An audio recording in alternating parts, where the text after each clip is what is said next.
নমস্কার, news now prime নিউজে আপনাদের সবাইকে স্বাগত। আমি রয়েছে আপনাদের সাথে মীনাক্ষী। চোখ রাখছি খবরে। রাজ্যের রাজস্ব আয়ের উপর ভিত্তি করে তৈরি করা হবে বাজেট। এক্ষেত্রে জিএসটির অধীনে যারা রয়েছেন তারা সরকার এবং উন্নয়নের অংশীদার।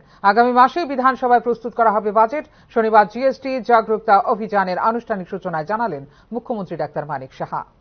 রাজস্ব আদায় বাড়লে বৃদ্ধি পাবে পরিকাঠামোগত উন্নয়ন। এক্ষেত্রে জিএসটির অধীনে যারা রয়েছেন তারা সরকার এবং উন্নয়নের অংশীদার। শনিবার প্রজ্ঞা ভবনে জিএসটি জাগরুকতা অভিযানের আনুষ্ঠানিক সূচনায় এমনটাই জানালেন মুখ্যমন্ত্রী ডাক্তার মানিক সাহা। আগামী মাসেই বিধানসভায় 2025-26 অর্থ বছরের বাজেট পেশ করা হবে বলেও এদিন জানিয়েছেন মুখ্যমন্ত্রী ডাক্তার মানিক সাহা। রাজস্ব আয় যদি বাড়ে, আমরাও বিভিন্নভাবে বিভিন্ন জিনিস ডেভেলপমেন্টের কথা, ইনফ্রাস্ট্রাকচার ডেভেলপমেন্ট, তবেই আমরা চিন্তা করতে পারব।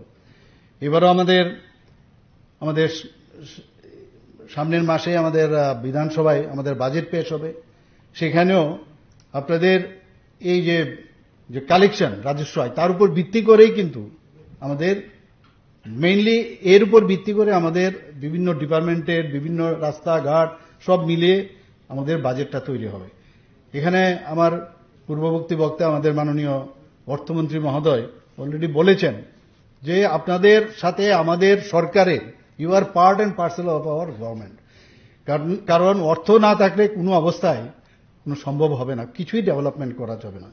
এখানে আজকে জাগরুকতা অভিযান জিএসটির মাধ্যমে হয়েছে, সেটা আমরা জানি যে এর মাধ্যমে যারা অনেকে জিএসটি দিতে চান না, তাদেরও দরকার এর মধ্যে।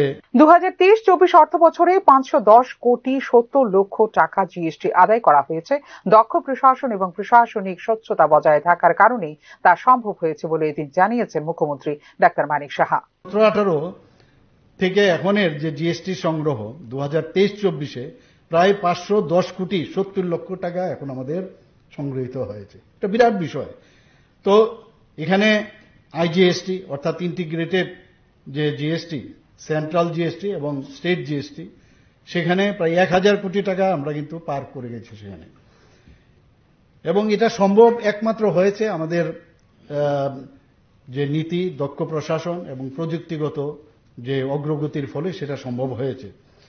রাজ্য সরকার যে রাজস্ব বৃদ্ধির যে পাশাপাশি যেটাকে বলে ইজ অফ ডুইং বিজনেস আমরা যেটা বলি, সে কর ব্যবস্থা নিশ্চিত করতে অনেক ধরনের, আজকে ওইখানে যে আমরা এখানে উদ্বোধন করলাম সেই বিষয়ে কিন্তু আমাদের অনেকটা সুবিধা হবে। ইজ অফ ডুইং বিজনেসের একটা পার্ট আমি বলবো।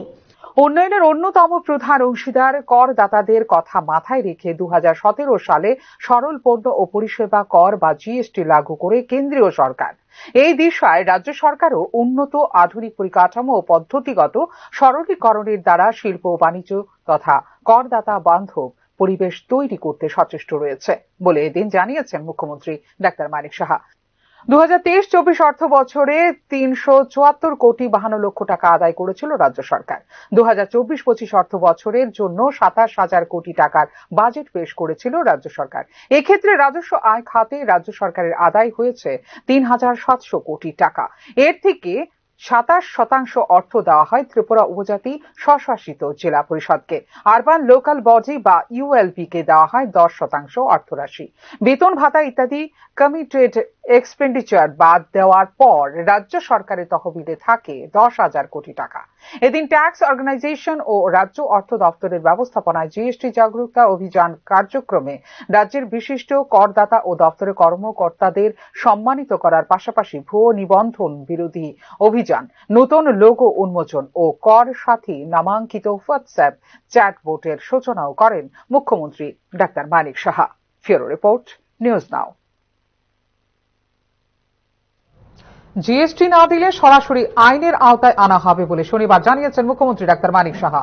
মানুষের জন্য উন্নয়নমূলক কাজ করছে সরকার। এক্ষেত্রে প্রয়োজন অর্থ প্রযুক্তি ব্যবহার করে বন্ধ করা হবে কর ফাঁকি বলে এদিন সাংবাদিকদের এক প্রশ্নের উত্তরে জানিয়েছেন মুখ্যমন্ত্রী ডাক্তার মানিক সাহা। দেশ এবং রাজ্যকে এগিয়ে নিয়ে যাবার প্রয়োজনীয় সময় মতো কর প্রদান আবশ্যক বলে জানিয়েছেন মুখ্যমন্ত্রী ডাক্তার মানিক সাহা। থেকে শুরু করে যে ধরনের আমাদের প্রযুক্তি ডেভেলপ করেছে, যে জিএসটি না দিয়ে কেউ যদি থাকতে চায় তাহলে he or she should be behind the bar, পরিষ্কার, এর মধ্যে প্রশ্নই ওঠে না। কারণ আমাদের সরকার আমাদের দেশ, আমাদের সেন্ট্রাল গভর্নমেন্ট, আমাদের রাজ্যের সরকার যাই ডেভেলপমেন্ট হবে, যাই কিছু করবে সাধারণ মানুষের জন্য করবে, এবং সেটা তার জন্য অর্থের প্রয়োজন, অর্থ আসবে কোথা থেকে? আগামী 27 এবং 28 ফেব্রুয়ারি অনুষ্ঠিত হবে তিপ্রামথার ছাত্র যুব সংগঠন YTF এর পূর্ণাঙ্গ অধিবেশন। রবীন্দ্র ভবনে অনুষ্ঠিতব্য এই অধিবেশনে যোগ দেবেন 2000 প্রতিনিধি। শনিবার সাংবাদিক সম্মেলন করে এই কথাই জানালো YTF। অধিবেশনে ত্রিপ্রাসা অ্যাকর্ড বাস্তবায়ন নিয়ে আলোচনা করা হবে বলে এদিন জানিয়েছে YTF।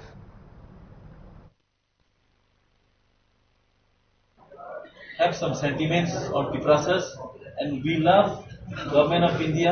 We have faith such incident won't happen, since Tipra is not only for Tiprasas.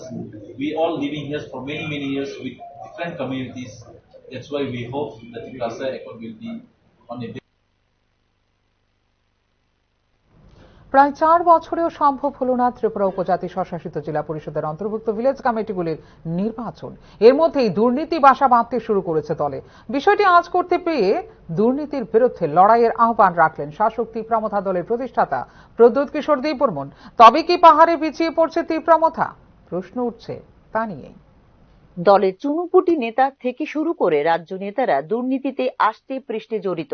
সেই দলের নেতা কর্মীদের দুর্নীতির বিরুদ্ধে সোচ্চার হতে বার্তা দিচ্ছেন দলের সুপ্রিমো প্রদ্যোৎ কিশোর দেববর্মন। এক্ষেত্রে ইতিমধ্যেই অডিও বার্তায় উদ্বেগ প্রকাশ করেছেন প্রদ্যোৎ কিশোর দেববর্মন।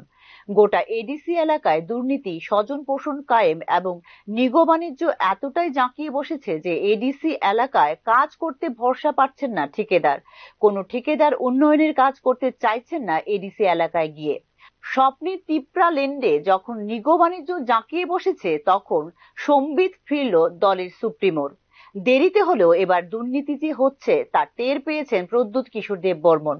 তাই তো অডিও বার্তায় দুর্নীতির বিরুদ্ধে লড়াইয়ের ডাক দিলেন মথা সুপ্রিমো। ऐसा काम डेविड मोरा सिंह और ऐसे वहाँ के लोग काम कर रहे हैं, रॉकी मोरा सिंह है, सब लोग हैं मिर्जा कथालिया में, जहाँ में करप्शन को रोकने के लिए वो लोग जमीन में हैं।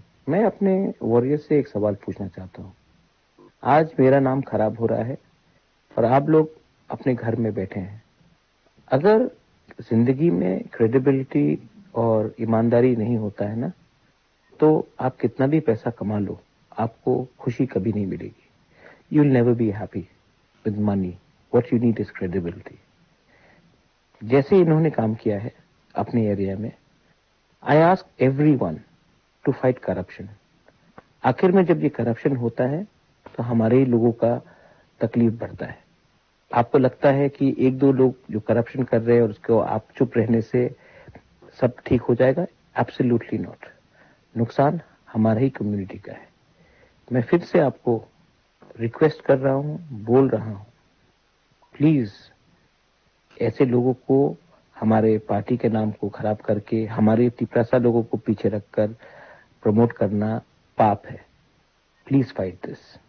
मैं दिल्ली में आपके लिए फाइट कर रहा हूं, और अगर आप यहाँ में ऐसे करप्शन को रहने देंगे, हमारा तिप्रामथा का मेंबर इसमें इन्वॉल्व नहीं था, लेकिन नाम तो हमारा खराब हो रहा है। प्लीज फाइट, इसके खिलाफ फाइट कीजिए और अपने लोगों को बताइए कि हम लोग अपना दफा को आगे ले जाना चाहते हैं। बेलाइनो हम बाय, this is the message from Buba. Tipra Motha ক্রমশ দুর্নীতির বেড়াজালে জড়িয়ে পড়ছে। বিষয়টি নিয়ে বরাবরই উঠে আসছিল অভিযোগ। এডিসিতে ক্ষমতায় আসার 3 বছর পর এবার বিষয়টি বুঝতে পেরেছেন প্রদ্যোৎ কিশোর দেববর্মন। তিনি বুঝতে পেরেছেন এই দুর্নীতির সাথে যুক্ত দলের একাংশ কর্মী নেতৃত্ব। দিল্লিতে তিপ্রাসাদের উন্নয়নের জন্য লড়াই চালিয়ে গেলেও ত্রিপুরায় এখনো পর্যন্ত দুর্নীতিবাজদের বিরুদ্ধে লড়াই চালিয়ে যাওয়া বাকি রয়েছে বলে বার্তা দিলেন প্রদ্যোৎ কিশোর দেববর্মন। প্রায় 4 বছর ধরে নির্বাচিত ভিলেজ কমিটি না থাকায় ত্রিপুরা উপজাতি স্বশাসিত জেলা পরিষদে লোটের রাজত্ব কায়েম হয়েছে বলে অভিযোগ রাজ্যের বিরোধী রাজনৈতিক দলগুলির। এমনকি 2025 সালেও ভিলেজ কমিটির নির্বাচন হবে কিনা তার কোনো নিশ্চয়তা দিতে পারছে না রাজ্য নির্বাচন দপ্তর। এক্ষেত্রে মুখে কুলুপ এঁটে বসে আছে সরকারের 2 শরিক দল বিজেপি এবং তিপ্রামথা। এই পরিস্থিতিতে দলে দুর্নীতির বিরুদ্ধে প্রদ্যোৎ কিশোর দেববর্মনের লড়াইয়ের বার্তা জোর জল্পনা তৈরি করেছে রাজ্য রাজনীতির আঙ্গিনায়। তবে কি পাহাড়ে পিছিয়ে পড়ছে দল? প্রশ্ন উঠছে তা নিয়েই। ব্যুরো রিপোর্ট, নিউজ নাও। ত্রিপুরা উপজাতি স্বশাসিত জেলা পরিষদের নির্বাচনে বাকি আর মাত্র 1 বছর। তবে এরই মধ্যে ত্রিপুরার গ্রাম পাহাড়ে চলছে সংকট। এক্ষেত্রে উপযুক্ত পদক্ষেপ নিতে সরকার এবং শাসক দলের প্রতি আহ্বান পাহাড়ি এলাকার সাধারণ মানুষের। প্রশ্ন উঠছে তা নিয়েই। বর্তমানে ত্রিপুরা গ্রাম পাহাড়ে চলছে সংকট। সবচেয়ে বেহাল অবস্থা এডিসি এলাকায়। 2021 সালে এডিসি নির্বাচনের পর স্থানীয় ভিলেজ কমিটির নির্বাচন হওয়ার কথা ছিল, কিন্তু তা হয়নি। বর্তমানে রাজ্য সরকার এবং এডিসি প্রশাসনে শাসক জোট বিজেপি, আইপিএফটি এবং তিপ্রামথা দলেরই প্রাধান্য রয়েছে। রাজ্যে শাসক জোটও এই 3 দলই রয়েছে। তা সত্ত্বেও এডিসি এলাকায় ভিলেজ নির্বাচন হয়নি। ফলে ভিলেজগুলিতে উন্নয়নমূলক কাজও প্রায় থেমে আছেই বলা চলে। আর 1 বছরও নেই আবার নতুন করে এডিসি নির্বাচন এসে যাচ্ছে। আগামী বছরে অনুষ্ঠিত হবে টিটিএডিসির নির্বাচন। এই অবস্থায় রাজ্যের পাহাড়ি জনপদে কাজ ও খাদ্যের সংকট ধারণ করছে তীব্র আকার। গত ডিসেম্বর মাস থেকে রেগার মজুরি প্রদান বন্ধ। এমনিতেই আগের তুলনায় 100 দিনের কর্মসংস্থান প্রকল্পে কাজ হচ্ছে না। এর উপর আবার যাও কাজ হচ্ছে, এর মজুরি পাচ্ছেন না রেগা শ্রমিকরা। 100 দিনের কাজই যেন প্রতিটি পঞ্চায়েতের জন্য নিশ্চিত করে শ্রম দিবসের পরিমাণ বাড়িয়ে 200 দিন করার উপর জোর দিতে হবে বলে দাবি তথ্যভিজ্ঞদের। এ রাজ্যে বর্তমান বসন্ত শুরু হওয়ার সাথেই যেন পাহাড়ি জনপদের মানুষের কাজের সুযোগও কমে যাচ্ছে। ত্রিপুরার পাহাড়ি জনপদে রাবার চাষ যথেষ্ট পরিমাণে হয়েছে। রাবার একটি উপার্জনের উৎস। গাছ থেকে রাবার সংগ্রহ করার কাজে বহু শ্রমিক নিযুক্ত থাকেন। কিন্তু বসন্ত আগমনের সাথে সাথে রাবার গাছের পাতা ঝরতে থাকে। এই সময় গাছ থেকে রাবার সংগ্রহ বন্ধ থাকে। তখন অনেকেই কাজ হারাতে বাধ্য হন। এই অবস্থায় রেগার কাজও বন্ধ থাকলে অনেক সাধারণ মজদুর শ্রেণীর মানুষেরই সংসারে নেমে আসে দারুণ অর্থনৈতিক সংকট। আরো যেসব কাজের সুযোগ রয়েছে সেই সব ক্ষেত্রেও পরিচালনগত দুর্নীতি, লুটপাট, বাণিজ্য এইসব কারণে সৃষ্টি হয়েছে শ্রমজীবী মানুষের কাজের সুযোগ হারানোর অবস্থা।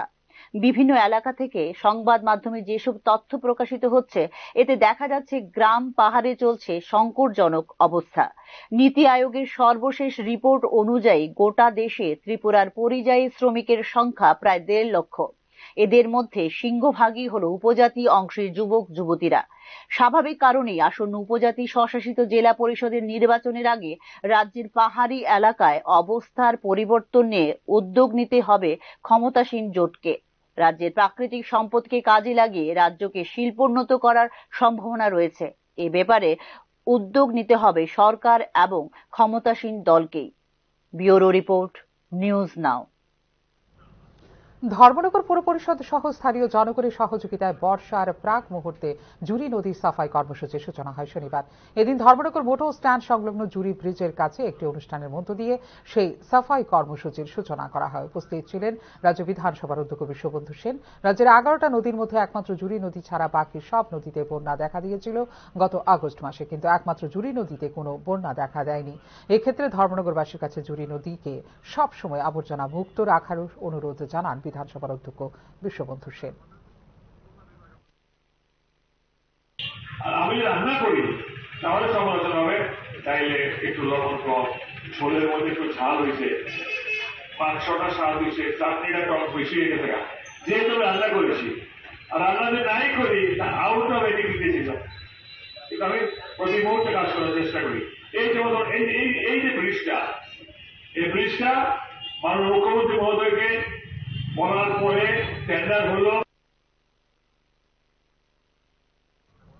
শুক্রবার গভীর রাতে বাংলাদেশে পাচারের উদ্দেশ্যে নিয়ে যাওয়া বিভিন্ন কোম্পানির 102টি মোবাইল ফোন উদ্ধার করেছে যাত্রাপুর সীমান্তবর্তী বিএসএফ জওয়ানরা। উদ্ধারকৃত মোবাইলগুলোর আনুমানিক বাজার মূল্য প্রায় 16 লক্ষ টাকার উপর হবে বলে জানা যায়।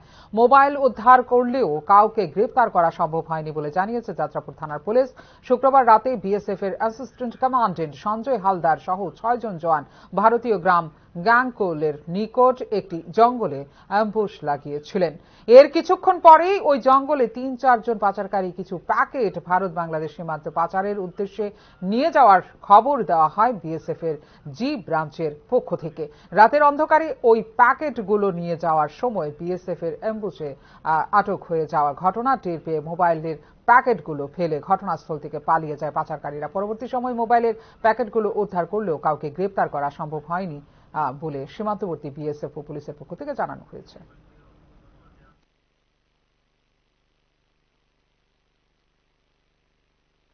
রাজ্যভিত্তিক চিন্তা দিবস উপলক্ষে শনিবার আগরতলা বাধারঘাট স্থিত রায়বাস সুইমিং পুল এলাকায় স্কাউট অ্যান্ড গাইড আয়োজিত অনুষ্ঠানে উপস্থিত ছিলেন রাজ্য সমাজ কল্যাণ ও সমাজ শিক্ষা দপ্তরের মন্ত্রী টিঙ্কু রায়। প্রতি বছর 22 ফেব্রুয়ারি গার্ল গাইড ও গার্লস স্কাউটের উদ্যোগে বিশ্ব চিন্তা দিবস সারা বিশ্ব জুড়ে উদযাপিত হয়। এর অঙ্গ হিসেবে আগরতলা বাধারঘাট এলাকায় রাজ্যভিত্তিক চিন্তা দিবস পালিত হয়। রাজ্যের স্কাউট অ্যান্ড গাইড সংস্থাটি প্রায় 36 বছর যাবৎ রাজ্য ক্রীড়া দপ্তরের অধীনে কাজ করছে। দীর্ঘদিন যাবৎ বাৎসরিক 12 লক্ষ টাকা বাজেটে সংস্থাটি কাজ করলেও বর্তমান রাজ্য সরকারের ক্রীড়া দপ্তর থেকে এই বাজেট আরও 20 লক্ষ টাকা বাড়িয়ে দেওয়া হয়েছে। বর্তমানে সংস্থার বাজেট 32 লক্ষ টাকা। রাজ্যের নতুন বাজেটে এই স্কাউট অ্যান্ড গাইড সংস্থার বাজেট আরও বাড়ানো হবে বলে জানিয়েছেন রাজ্য ক্রীড়া দপ্তরের মন্ত্রী টিঙ্কু রায়। কি হচ্ছে, এই থিঙ্কিং যেটা পালন করা হয়, স্কাউট অ্যান্ড গাইডের যে প্রতিষ্ঠাতা ওনার জন্মদিনকে সেলিব্রেশনকে কেন্দ্র করে এই অনুষ্ঠানটা তো প্রত্যেক বছরই অনুষ্ঠিত হয়, এবারও হচ্ছে। তবে স্কাউট অ্যান্ড গাইড অবসরপ্রাপ্তদের পুনঃ নিয়োগের ঠিকানা হয়ে উঠেছে বিদ্যুৎ দপ্তরের অধীনে থাকা ত্রিপুরা বিদ্যুৎ নিগম। তরুণদের বাদ দিয়ে এবার হাফ ডজন অবসরপ্রাপ্তদের পুনঃ নিয়োগ দেওয়া হলো ত্রিপুরা বিদ্যুৎ নিগমে। রাজ্যের তরুণ প্রকৌশলীদের বাধ্য করে পুনর্নিয়োগের মেলা শুরু হয়েছে বিদ্যুৎ দপ্তরের অধীনে থাকা ত্রিপুরা বিদ্যুৎ নিগমে। ইতিমধ্যে অবসরপ্রাপ্ত এজিএম, ডিজিএম এবং সিনিয়র ম্যানেজারদের পুনরায় নিয়োগ করা হয়েছে নিগমে। গত বেশ কিছু কাল ধরে এই ধারা অব্যাহত থাকার কারণে তরুণ প্রকৌশলীদের নিয়োগ থেকে যাচ্ছে অধরাই। অবসরপ্রাপ্ত এজিএম স্তরের অফিসার KL দাস, মিতা সাহা ছাড়াও সিনি গুরুং, অবসরপ্রাপ্ত ডিজিএম উত্তম দেবনাথ, সিনিয়র ম্যানেজার অসীম ভৌমিক, সমীর দাস, দেবব্রত মজুমদার সহ একদল অফিসারকে অবসর গ্রহণের পর আবারও একবার নিয়োগ করা হয়েছে বিদ্যুৎ নিগমে। বিদ্যুৎ দপ্তরের জ্ঞাতসারে এই ধরনের কার্যকলাপ হচ্ছে বলে জানিয়েছেন সংশ্লিষ্ট তথ্যবিজ্ঞ মহল। বিষয়টি শুধু এখানেই শেষ নয়, বিভিন্ন অভিযোগে দপ্তরে তদন্ত চলছে এমন লোকদেরও এক্ষেত্রে পুনর্নিয়োগ করা হয়েছে বলে জানিয়েছেন বিদ্যুৎ দপ্তরের একাংশ কর্মী। বিভাগীয় পর্যায়ে তদন্ত চলাকালেও পুনরায় নিয়োগ করার পেছনে কি রহস্য আছে এ নিয়ে প্রশ্ন তুলেছেন বিদ্যুৎ দপ্তরের নিষ্ঠাবান কর্মীরা। এসব পুনর্নিয়োগের ফলে একদিকে বিদ্যুৎ নিগমের ভেতরে পদোন্নতির সুযোগ সংকুচিত হয়েছে, পাশাপাশি নতুন নিয়োগেরও সুযোগ হয়ে গেল বন্ধ। পদোন্নতির আশায় থাকা নিগমের অফিসারদের সাধের গুড়ে বালি দিয়েও এ নিয়ে উচ্চবাচ্য করার তারা সাহস পাচ্ছেন না অদৃশ্য শক্তির হুমকির চাপে। একদিকে রাজ্যে বেকারত্বের চাপ, ক্রমশ সংকুচিত হয়ে যাচ্ছে সরকারি চাকুরির দরজা, তার মধ্যে যেটুকু সুযোগ তৈরি হয় সেখানেও অবসরপ্রাপ্তদের নিয়োগের ফলে কার্যত তরুণদের নিয়োগের পথও হয়ে যাচ্ছে সংকুচিত। এ নিয়ে চাকুরি প্রত্যাশীদের মধ্যেও দেখা যাচ্ছে প্রচন্ড ক্ষোভ। এমনিতেই পরিষেবা নিয়ে বিস্তর অভিযোগ রয়েছে রাজ্য বিদ্যুৎ দপ্তর এবং বিদ্যুৎ নিগমের বিরুদ্ধে। ভোক্তাদের মধ্যে রয়েছে অসন্তোষ। বিদ্যুৎ নিগমের তৃণমূল পর্যায়ে যেমন ইঞ্জিনিয়ারদের প্রচন্ড অভাব রয়েছে, তেমনি উপরের দিকেও রয়েছে বিভিন্ন পদ খালি। এসবের প্রভাব পড়ছে পরিষেবার মধ্যে। যে পরিমাণ ইঞ্জিনিয়ার গত 7 বছরে অবসরে গেছেন, তাদের শূন্যস্থান সবটা পূরণ হয়নি। এই অবস্থায় চাকরি প্রত্যাশী তরুণদের নিয়োগের সুযোগ না দিয়ে অবসরপ্রাপ্তদের পুনর্নিয়োগ নিগমের ভবিষ্যতের জন্য কতটা ঠিক হচ্ছে প্রশ্ন উঠছে তা নিয়েও। বিদ্যুৎ দপ্তর এবং বিদ্যুৎ নিগমে 550-র উপর ইঞ্জিনিয়ার, হেল্পার সহ বিভিন্ন স্তরে সরাসরি নিয়োগ হয়েছিল গত প্রায় 1 দশক আগে। এরপরে আর নিয়োগ হয়নি কর্মী। এই সময়ে আউটসোর্সিং এর মাধ্যমে কিছু লোক নিয়োগ করা হলেও কাজের নিরাপত্তা না থাকা এক্ষেত্রে পড়ছে নেতিবাচক প্রভাব। তার উপরে আবারও এক প্রস্তাব পুনর্নিয়োগ বিক্ষুব্ধ চাকরি প্রত্যাশীরা। Bureau report, news now. দীর্ঘদিন যাবৎ পানীয় জল ও রাস্তা সংস্কারের জন্য স্থানীয় পঞ্চায়েতে অভিযোগ জানানো সত্ত্বেও কোনো পদক্ষেপ গ্রহণ না করায় শনিবার পথ অবরোধ করে চূড়ায় বাড়ি পূর্ব পঞ্চায়েতের ৩ নম্বর ওয়ার্ডের ভৈরব বাজার এলাকার লোকজন। পরবর্তী সময়ে স্থানীয় পঞ্চায়েত ও শাসক দলীয় নেতাদের প্রতিশ্রুতিতে রাস্তা অবরোধ মুক্ত হয়। দীর্ঘ প্রায় ৫ বছর যাবৎ চূড়ায় বাড়ি পূর্ব পঞ্চায়েতের ৩ নম্বর ওয়ার্ড এলাকায় পানীয় জলের তীব্র সমস্যা ও রাস্তাঘাটের বেহাল দশার কারণে জনজীবন বিপন্ন হওয়ার উপক্রম। রাস্তা ভগ্ন দশার কারণে যাতায়াতের সময় এলাকার লোকজন প্রতিনিয়ত দুর্ঘটনাগ্রস্ত হন। স্থানীয় পঞ্চায়েত ও শাসক দলীয় নেতাদের কাছে পানীয় জলের সমস্যার সমাধান ও রাস্তা সংস্কারের জন্য বারংবার দাবি জানানো সত্ত্বেও সংশ্লিষ্ট দপ্তরে ব্যাপারে শুধু আশ্বাস ছাড়া আর কিছুই জোটেনি। সুরাইবাড়ি ৩ নম্বর ওয়ার্ড ভৈরবপাড়া, আমাদের ওয়ার্ডে জল নাই, রাস্তা নাই, জল নাই। আমরা দুটোর সময় আইলে প্রধান মেম্বার এমএলএ সবাই আইয়া আমরা সুন্দর কইছেন, আমরা এবার প্রতিশ্রুতি দিয়া গেছেন তারা 3 মাসের ভিতরে আমরা জল দিবা, রাস্তা দিবা। আজকে দীর্ঘদিন থাকার পরেও আমরা অপেক্ষা করতে করতে আমরা বৃষ্টি নাই, আমরা জল নাই, ফুলাফান লইয়া আমরা সমস্যা হয়, পুকুর গুড়াতেও জল নাই, সবার বাড়ি বাড়ি কুয়া আছে, জল নাই, রাস্তা নাই। তারা আমরা জলের যত সময় আমরা জলের না দিছে অত সময় আমরা অ্যাডভোকেট আইনে পরিবর্তন আনার জন্য সংশোধনী বিলের প্রস্তুতি নিচ্ছে কেন্দ্রীয় সরকার। ইতিমধ্যে গোটা দেশে এর বিরুদ্ধে প্রতিবাদ আন্দোলন সংগঠিত করতে শুরু করেছেন আইনজীবীরা। 1961 সালের অ্যাডভোকেট আইনে পরিবর্তন আনার জন্য একটি সংশোধনী বিল আনার প্রস্তুতি নিচ্ছে কেন্দ্রীয় সরকার। বিলের চূড়ান্ত খসড়া গঠনে জনগণের পরামর্শ চেয়েছে কেন্দ্রীয় সরকার। এরপরই সারা বিলের বিরুদ্ধে প্রতিবাদে সরব হয়েছেন গোটা দেশের আইনজীবীরা। বিলের বিরুদ্ধে ইতিমধ্যে দিল্লি থেকে শুরু হয়ে দেশের 14টি রাজ্যে ছড়িয়ে পড়েছে বিক্ষোভ। কেন্দ্রীয় সরকারের কাছে এই বিল প্রত্যাহারের দাবি জানিয়েছে বার কাউন্সিল অফ ইন্ডিয়া। যদি কেন্দ্রীয় সরকার বিলটি প্রত্যাহার না করে তাহলে সারা দেশে ধর্মঘটে যাবেন বলে হুমকি দিয়েছেন আইনজীবীরা। নতুন বিলের ধারা 35 ক অনুযায়ী আইনজীবী বা আইনজীবীদের কোনো সংগঠনকে আদালত বয়কট, ধর্মঘট বা কাজ স্থগিত রাখা বিবেচনা করা হবে বেআইনি হিসেবে। এই আইনের লঙ্ঘন আইন পেশার অসদাচরণ হিসেবে বিবেচিত হবে এবং এর জন্য শাস্তিমূলক ব্যবস্থা নিতে পারবে সরকার। স্বাভাবিক কারণেই এই বিলের বিরোধিতা করছেন আইনজীবীরা। যদি কেউ পেশাগত অসদাচরণের কারণে ক্ষতির সম্মুখীন হন তাহলে বিলের 45B ধারার অধীনে পেশাগত অসদাচরণের জন্য আইনজীবীর বিরুদ্ধে ব্যবস্থা নেওয়ার জন্য বিসিআই এর কাছে অভিযোগ দায়ের করা যেতে পারে। নতুন বিল আইনজীবীদের সংজ্ঞা আরো বিস্তৃত করবে। এতে আদালতে আইন অনুশীলনের পাশাপাশি কর্পোরেট আইনজীবী, অভ্যন্তরীণ পরামর্শদাতা, সংবিধিবদ্ধ সংস্থা এবং বিদেশি আইন সংস্থাগুলিতে আইনি কাজে নিযুক্ত ব্যক্তিরাও আইন অনুশীলনকারী হিসাবে বিবেচিত হবেন। বিলের এই সংশোধনটি কোনোভাবেই মানতে পারছে না প্রফেশনাল আইনজীবীরা। যারা আদালতে আইন অনুশীলন করেন কেবল তাদেরই আইনজীবী হিসেবে বিবেচনা করার প্রচলিত ধারা বজায় রাখার দাবি জানিয়েছেন আইনজীবীরা। 1961 সালের অ্যাডভোকেটস অ্যাক্টের 4 ধারা সংশোধনের প্রস্তাব রয়েছে বিলে। এর ফলে বার কাউন্সিল অফ ইন্ডিয়াতে নির্বাচিত সদস্যদের সাথে 3 জন সদস্য মনোনীত করার অধিকার পাবে কেন্দ্র। এর ফলে আইনের বিধান বাস্তবায়নে বার কাউন্সিল অফ ইন্ডিয়াকে নির্দেশনা জারি করতে পারবে কেন্দ্র। বর্তমানে বার কাউন্সিল অফ ইন্ডিয়ার সদস্যরা নির্বাচিত হন রাজ্য বার কাউন্সিল দ্বারা। এই ব্যবস্থাটিকে অক্ষুণ্ণ রাখার দাবি জানিয়েছেন বিক্ষুব্ধ আইনজীবীরা। এছাড়া নতুন প্রস্তাবিত বিলটিতে একটি নতুন ধারা 33 ক যুক্ত করা হয়েছে। এই আইন অনুযায়ী আদালত, ট্রাইব্যুনাল এবং অন্যান্য কর্তৃপক্ষের অনুশীলনকারী সকল আইনজীবীকে তাদের আইনজীবী সমিতিতে নিবন্ধন করতে হবে যেখানে তারা অনুশীলন করবেন। আইনজীবী যদি শহর পরিবর্তন করেন তাহলে তাকে 30 দিনের মধ্যে বার অ্যাসোসিয়েশনকে জানাতে হবে। কোনো আইনজীবী একাধিকবার সমিতির সদস্য হতে পারবেন না। একজন আইনজীবীকে সমিতিতে কেবল একবারই ভোট দেওয়ার অনুমতি দেওয়া হবে। এটিকে তাদের স্বাধীনতা এবং ভোটাধিকারের উপর কেন্দ্রের হস্তক্ষেপ হিসেবে বিবেচনা করছেন আইনজীবীরা। সার্বিক বিষয় নিয়ে ইতিমধ্যেই বার কাউন্সিল অফ ইন্ডিয়ার সঙ্গে ধীরে ধীরে আন্দোলনে যুক্ত হচ্ছে দেশের সবকটি রাজ্যের বার কাউন্সিলও। Bureau report, news now. এখনকার মতো এই মুহূর্তের সংবাদ এই পর্যন্ত। অন্যান্য আপডেটস দেখার জন্য অবশ্যই নজর রাখতে হবে নিউজ নাওয়ের পর্দায়। নমস্কার, শুভরাত্রি।